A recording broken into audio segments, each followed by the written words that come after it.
감사드립니다. 우리 가슴에 손을 얹고 선포합시다. 하나님께서 나를 사랑하십니다. 나도 하나님을 사랑합니다. 하나님 앞에서 나는 존귀한 자입니다. 내 옆에 있는 분도 존귀한 자입니다. 사랑합니다. 축복합니다. 사랑합니다. 축복합니다. 중추절 연휴 잘 보내셨습니까? 성도들 중에도 지금 고향에 가 계신 분도 있고 우리 이 목사님 부모님이 오늘 예배에 참석하셨네요. 감사드립니다. 9월을 중추절 연휴로 마무리하고 우리는 10월 첫날을 맞이했습니다.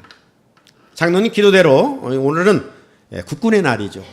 행사는 이미 끝냈습니다마는 우리는 나라를 지키는 국군 장병들을 위해서도 기도할 수 있어야겠습니다. 그리고 무엇보다도 10월 한 달을 주일로 시작할 수 있어서 또 마음에 큰 기쁨이 있습니다. 그러므로 오늘 그리스도인들은 나라를 사랑하는 사람이고 또 주의 날을 통해서 주님을 더 사랑하는 그런 마음을 회복시킬 수 있어야 하겠습니다. 무엇보다도 10월 첫날 하나님은 첫 것을 귀히 여기셔요. 오늘도 분주한 가운데서도 이 첫날 믿음으로 주의 전에 올라와 하나님께 예배드리는 여러분들에게 성삼위 하나님의 은혜로 가을 들녘의 풍요로움처럼 여러분들이 맺고자 하는 은혜와 축복의 열매가 성령의 도심 속으로 도심으로 풍성하게 임할 수 있기를 주의 이름으로 축복합니다. 오늘 말씀의 제목은 하루를 말씀과 기도로 따라합시다. 하루를 말씀과 기도로. 이 문명의 발달 중 하나는요 인쇄술과 종이의 발달입니다. 그 전까지만 해도 보통 이제 말로 의사소통을 다 했습니다. 그러다가 종이와 인쇄술의 합작으로 이 문명의 발달 속도는 정말 상상할 수 없을 정도로 빠르게 진보해 왔습니다. 이 종이의 발명에 따른 인쇄술의 발달은 여러 세기 동안 이 중세기의 캄캄함의 속에서 죽어있던 서양인의 마음을 활짝 피웠습니다. 마침내 인쇄술의 캄캄함 속에서 이 죽어있던 서양인의 마음을 활짝 열게 된 또 하나의 중요한 계기는 바로 문해부흥입니다. 이 문해부흥은 이 사람과 자연을 발견하게 된 거예요. 그리고 더 중요한 것은 16세기에 종교개혁을 일으키게 된 것입니다. 이런 일은요 사람들이 하는 것 같지만 결코 그렇지 않습니다. 깊이 내면을 들여다보면 때가 되어 하나님이 일하심을 강하게 느낄 수가 있어요. 하나님이 일하시는 타이밍은요 아주 정확하기 때문입니다. 우리 기독교가 로마로부터 얼마나 많은 핍박을 받았습니까? 정말 살아난다는 그 자체가 기적이 아닐 수가 없어요. 사람 편에서 볼 때. 그러나 하나님이 함께 하셨기 때문이죠.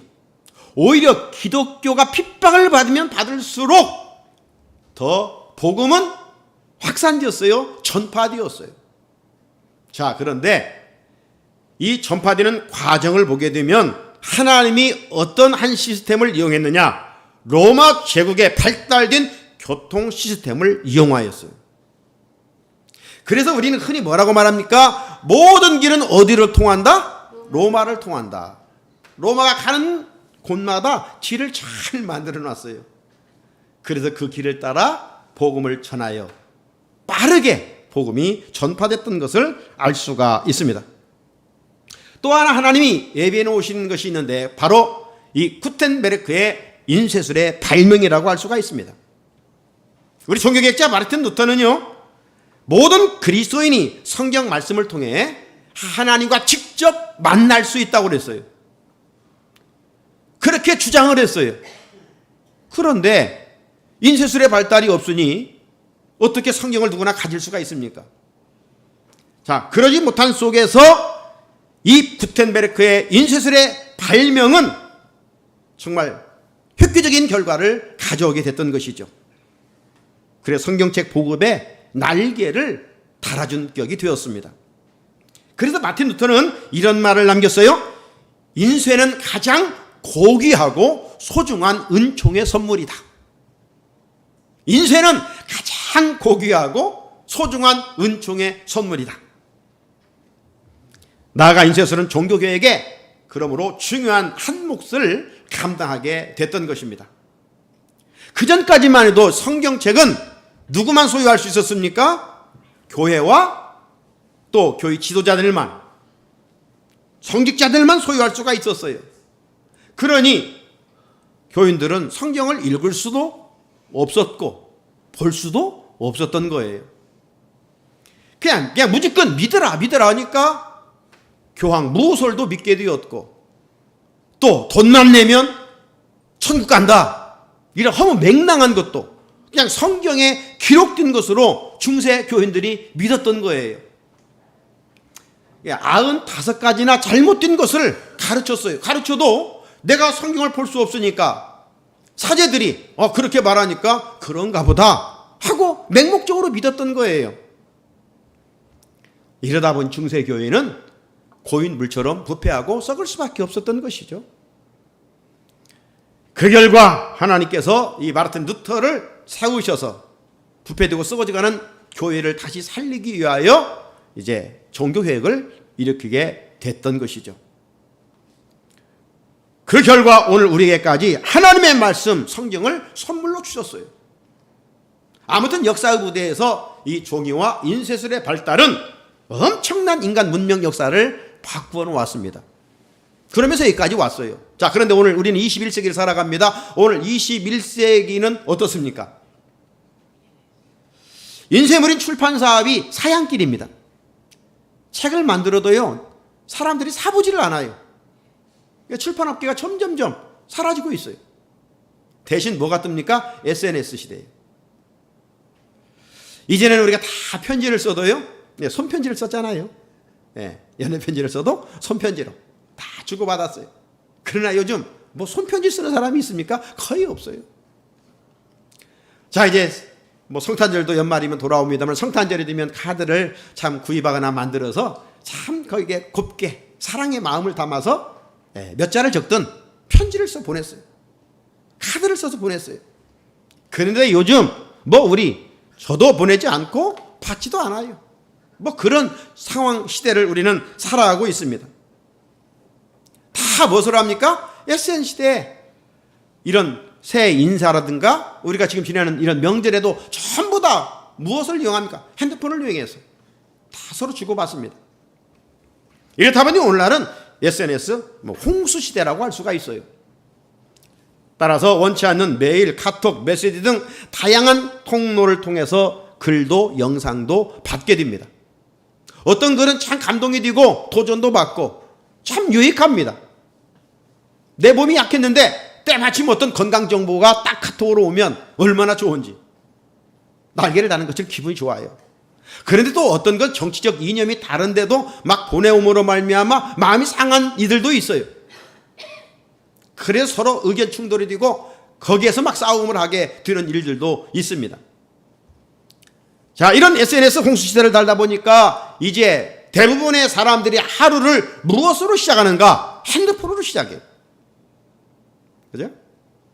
저는 이제 평일 이제 알람을 울리고 새벽 기도에 나오기 위해서 알람이 울립니다. 알람이 울리면 그 새벽에 꼭 하나의 카톡이 와 있어요. 그 카톡이 뭐냐? 여기 가까운 이웃교회 장로님이 보내주시는 성경 한 절의 말씀입니다. 그러면 제가 그 한 절을 읽고 새벽을 깨워서 성전에 올라와 기도로 하루를 시작해서 얼마나 감사한지 몰라요.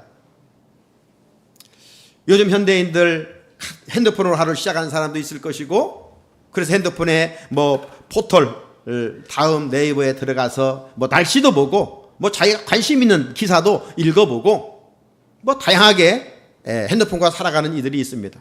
어떤 이들은 TV를 켜서 하루를 시작하는 사람도 있어요. 어떤 이들은 아침에 배달된 신문을 읽어보면서 하루를 시작하는 이들이 있습니다.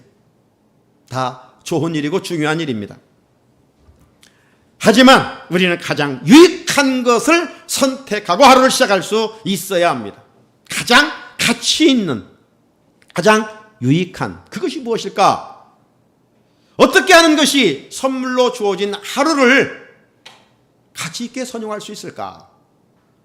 그 방향과 선택에 대해서 시인은 자신의 경험을 통해서 이 시대를 살아가는 오늘 우리에게 말씀해 주시고 도전해 주시고 있습니다. 자, 그렇다면 오늘 본문을 보게 되면 시인은 하루를 어떻게 시작했을까요? 말씀을 읽고 말씀을 묵상하며 말씀을 읊조리며 시작했다라고 고백하고 있습니다. 자, 148절을 읽겠습니다. 148절 시작. 주의 말씀을 조용히 읊조리려고 내가 새벽녘에 눈을 떴나이다. 아멘. 히브리인들은요, 밤을 셋으로 구분합니다. 밤을 셋으로 구분하는데 이른밤, 한밤중, 새벽녘 이렇게 셋으로 구분을 해요. 지금이나 과거나 히브리인들은 이 시간은 잠잘 시간입니다. 잠을 자야 할 시간이에요. 그런데 오늘 본문에 보게 되면 시인은 그렇지를 않았다는 것이죠. 잠을 자야 할 시간에 일찍 깨어서 하나님의 율법을 읽고 조용히 읊조리었다라고 고백합니다. 다른 말로 표현해보면 오늘 시인은 하루의 일과를 말씀을 읽고 묵상함으로 시작했다는 것이죠. 여러분, 배가 너무 고프면 밥 먹을 시간까지 기다리기가 쉽지 않아요. 그래서 그냥 먼저 먹는 일들이 있지 않습니까? 너무 배가 고프니까. 오늘 시인은 말씀에 대한 거룩한 굶주림이 있었어요. 그래서 동이 터오르고 아침이 오기 전까지 기다릴 수가 없는 거예요.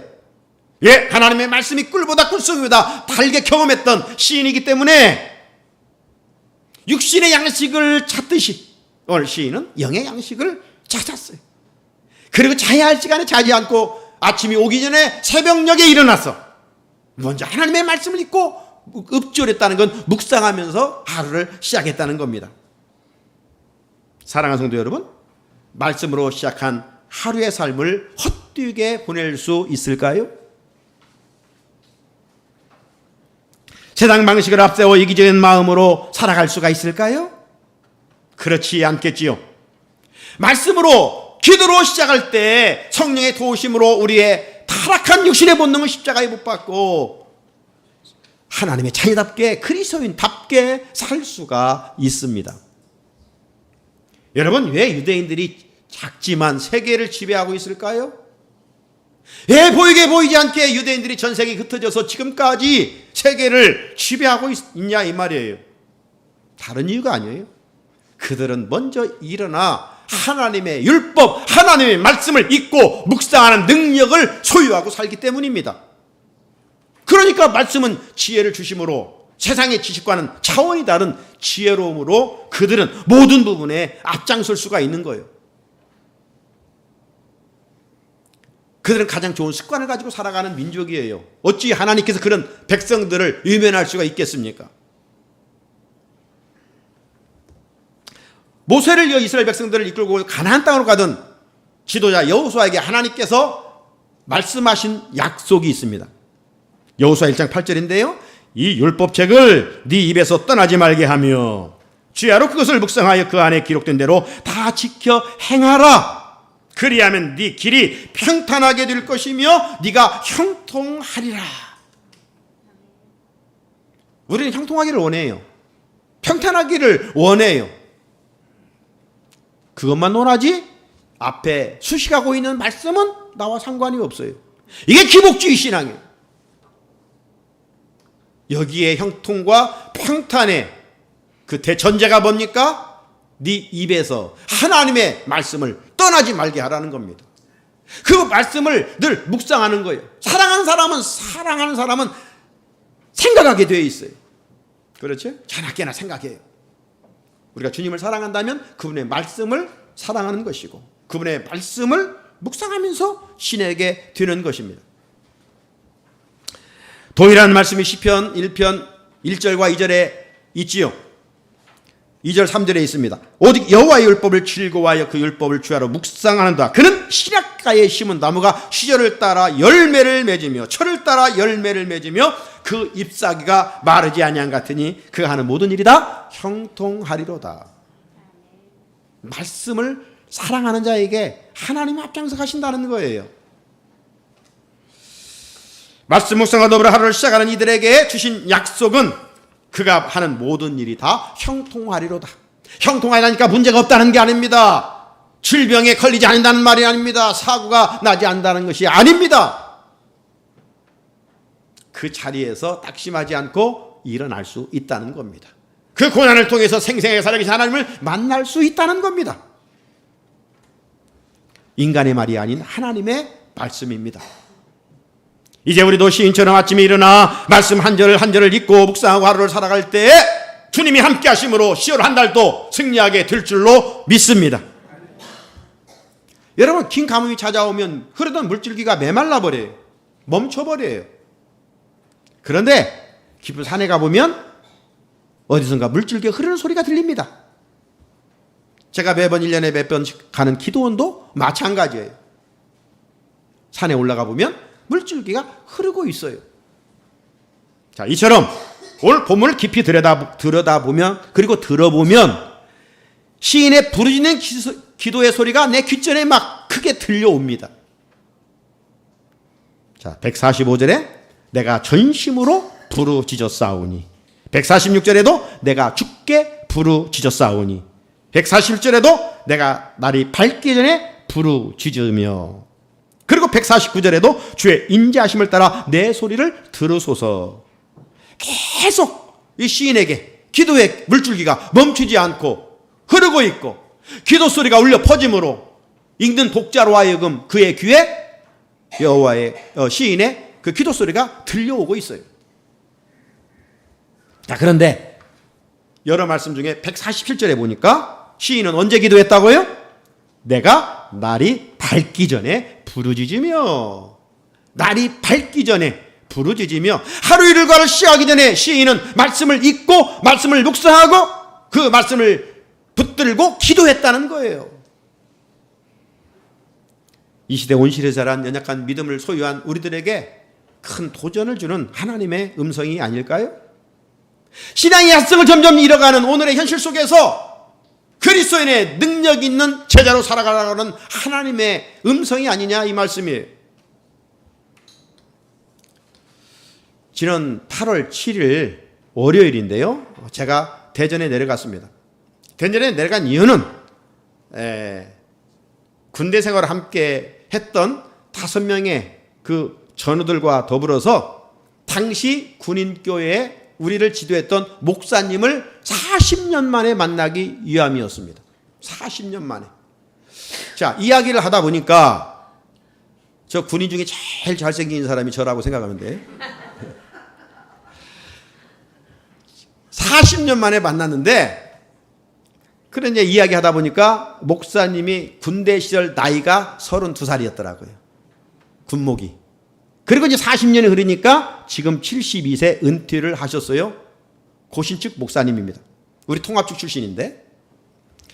자, 놀랍게도 함께 신앙생활했던 5명이 지금 다 목사가 되었어요. 그래서 이 소식을 목사님이 듣고 너무 감사해서 모이기 전날 밤 잠을 이루지 못했다는 거예요. 네? 너무 감격해서. 그래서 목사님이 친히 식당을 예약하고 점심도 사주셨고, 그리고 헤어질 때는 사모님이 벌써 봉투들을 하나 준비해가지고 금일봉을 전달해 주시더라고요. 그래서 목사님이 우리 식당에서 한 방을 미리 이제 예약을 해놨었는데, 목사님이 시작하면서 그러시더라고요. 여기 우리 3시까지 제가 예약을 해놨으니까 끝나기 전 15분 전에는 하나님께 예배를 드립니다. 예배를 드리자고. 딱 15분 전이니까 이제 모든 거 끝나고 예배 드리자고 하더라고요. 그래서 찬송하고 예배를 드렸어요. 그때 선배 목사로서 후배 목사에게 한마디 권면의 말씀을 해주셨는데, 이런 말씀입니다. 여러분은 어디를 가든지 목사 칭호를 듣게 되는데 제발 목사답게 살아가십시오. 어디를 가든지 이제 목사님 하는데 이제 그 목사답게 여러분이 살아가십시오.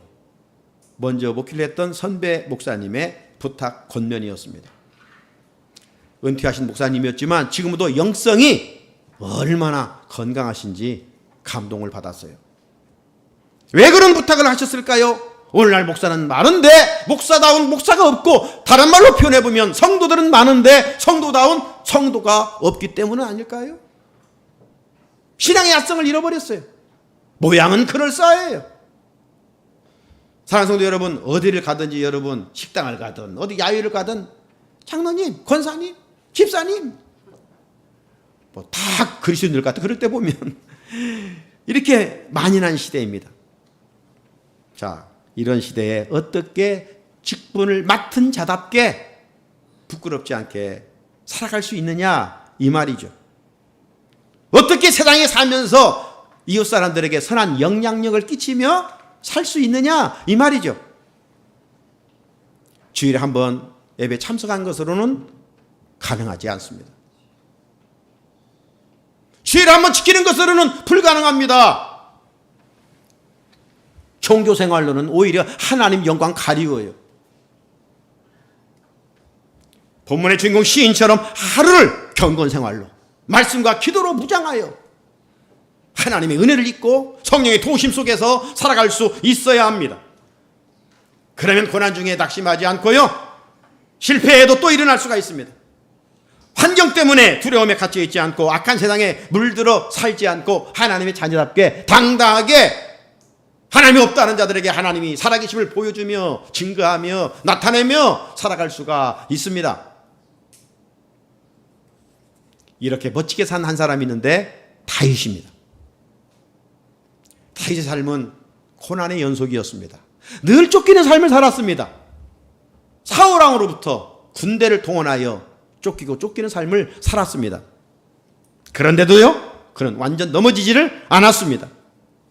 두려움을 극복하고 오뚜기처럼 또 일어나고 또 일어났습니다.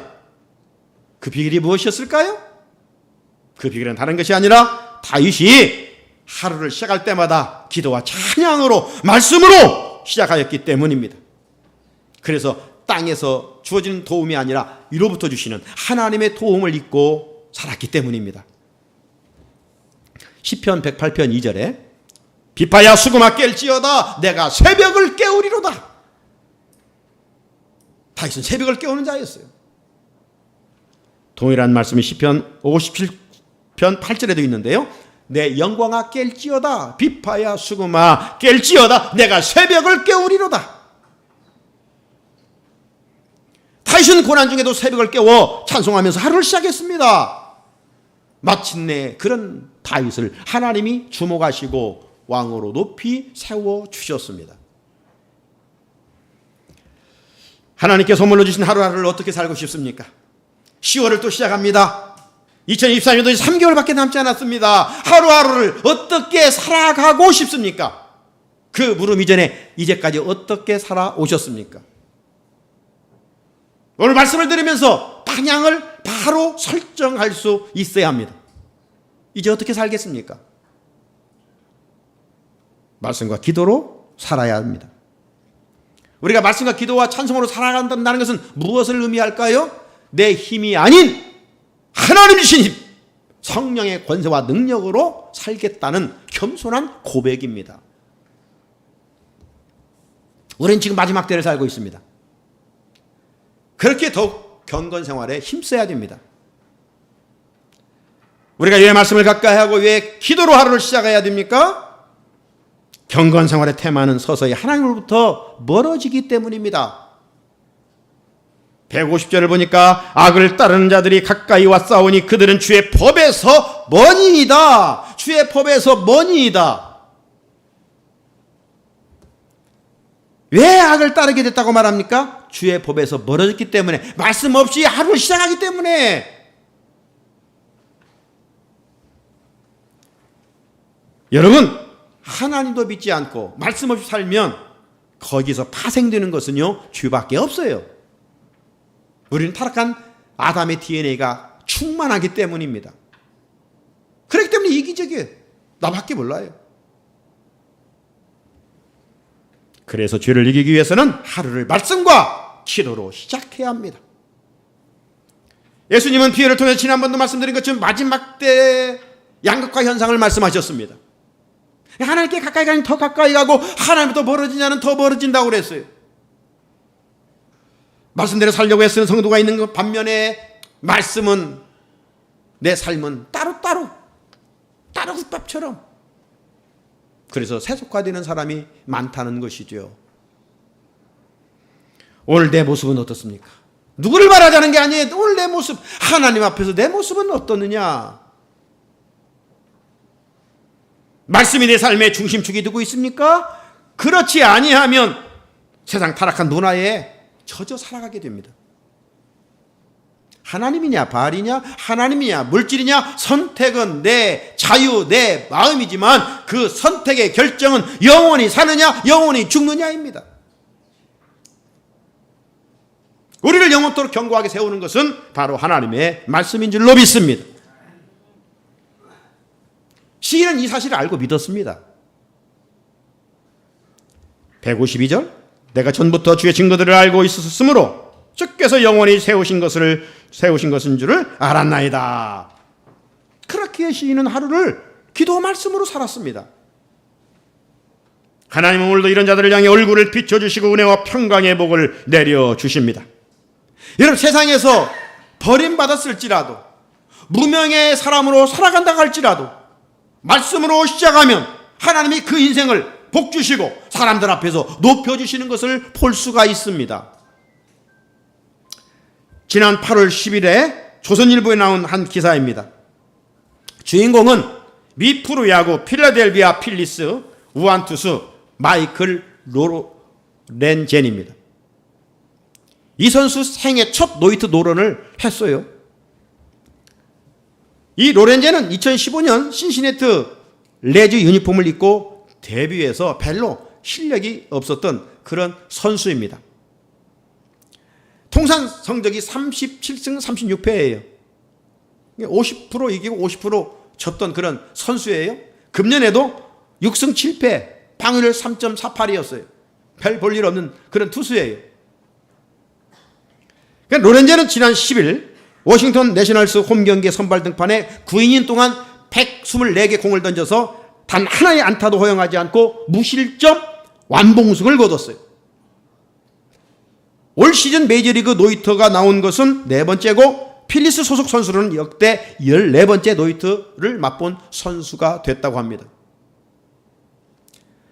승리를 확정한 뒤 그라운드로 뛰쳐나와서 동료들과 얼싸우면서 이 대기록의 기쁨을 만끽했습니다. 한편 관중석에 있던 어머니 세릴과 딸을 안고 있던 아내 캐시는 오마이갓 하면서 기쁨을 누리며 환희의 눈물을 흘렸습니다.